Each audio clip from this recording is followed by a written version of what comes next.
The Robber Bridegroom. Once upon a time, there was a miller who had a beautiful daughter. When she came of age, he wished that she was provided for and well married. He thought, if a respectable suitor comes and asks for her hand in marriage, I will give her to him. Not long afterward, a suitor came who appeared to be very rich. And because the miller could find no fault with him, he promised his daughter to him. The girl, however, did not like him as much as a bride should like her bridegroom. She did not trust him, and whenever she saw him or thought about him, she felt within her heart a sense of horror. One time he said to her, "You are engaged to marry me, but you have never once paid me a visit." The girl replied, "I don't know where your house is."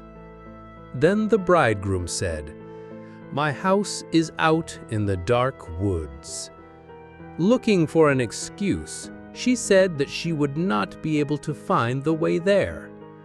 The bridegroom said, "Next Sunday, you must come out to me. I have already invited guests. I will make a trail of ashes so that you can find your way through the woods." When Sunday came and it was time for the girl to start on her way, she became frightened, although she herself did not know exactly why. In order to mark the path, she filled both her pockets full of peas and lentils. At the entrance of the forest, there was a trail of ashes which she followed, but at every step she threw a couple of peas to the ground, to the right and to the left. She walked almost the whole day until she came to the middle of the woods, where it was the darkest, and there stood a solitary house. She did not like it, because it looked so dark and sinister. She went inside, but no one was there. It was totally quiet. Suddenly, a voice called out, "Turn back! Turn back, you young bride! You are in a murderer's house!" The girl looked up and saw that the voice came from a bird, which was hanging in a cage on the wall. It cried out again, "Turn back!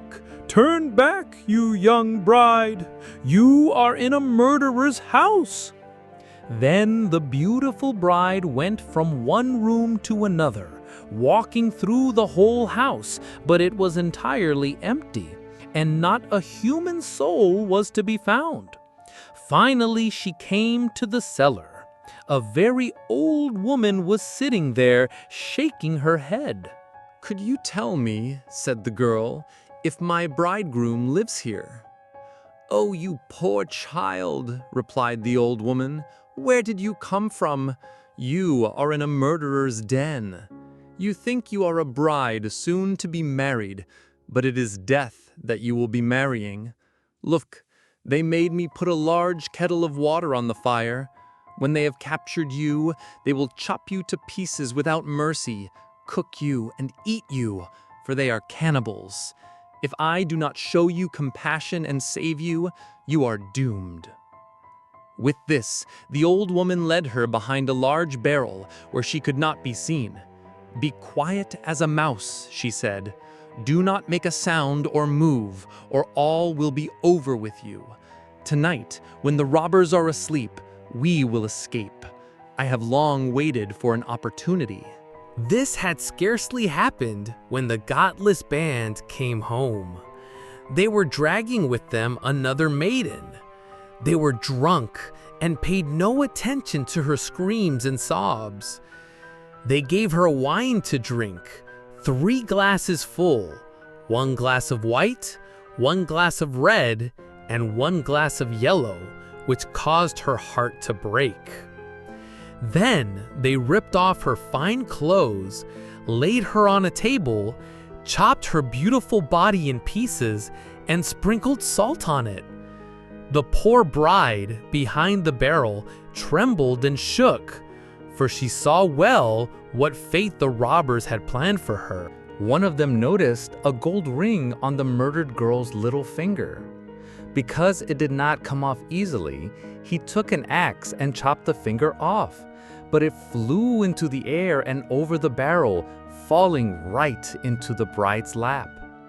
The robbers took a light and looked for it, but could not find it. Then another one said, "Did you look behind the large barrel?" But the old woman cried out, "Come and eat. You can continue looking in the morning. That finger won't run away from you." Then the robbers said, "The old woman is right." They gave up their search and sat down to eat. The old woman poured a sleeping potion into their wine, so that they soon lay down in the cellar and fell asleep, snoring. When the bride heard them snoring, she came out from behind the barrel and had to step over the sleepers, for they lay all in rows on the ground. She was afraid that she might awaken one of them, but God helped her, and she got through safely. The old woman went upstairs with her, opened the door, and they hurried out of the murderer's den as fast as they could. The wind had blown away the trail of ashes, but the peas and lentils had sprouted and grown up and showed them the way in the moonlight. They walked all night, arriving at the mill the next morning. Then the girl told her father everything, just as it had happened. When the wedding day came, the bridegroom appeared. The miller had invited all his relatives and acquaintances. As they sat at the table, each one was asked to tell something. The bride sat still and said nothing. Then the bridegroom said to the bride, "Come, sweetheart, don't you know anything? Tell us something, like the others have done." She answered, "Then I will tell about a dream. I was walking alone through the woods when finally I came to a house. Inside there was not a single human soul, but on the wall there was a bird in a cage. It cried out, 'Turn back, you young bride. You are in a murderer's house.'" Then it cried out the same thing again. "Darling, it was only a dream." Then I went through all the rooms. They were all empty, and there was something so eerie in there. Finally, I went down into the cellar, and there sat a very old woman shaking her head. I asked her, "Does my bridegroom live in this house?" She answered, "Alas, poor child, you have gotten into a murderer's den.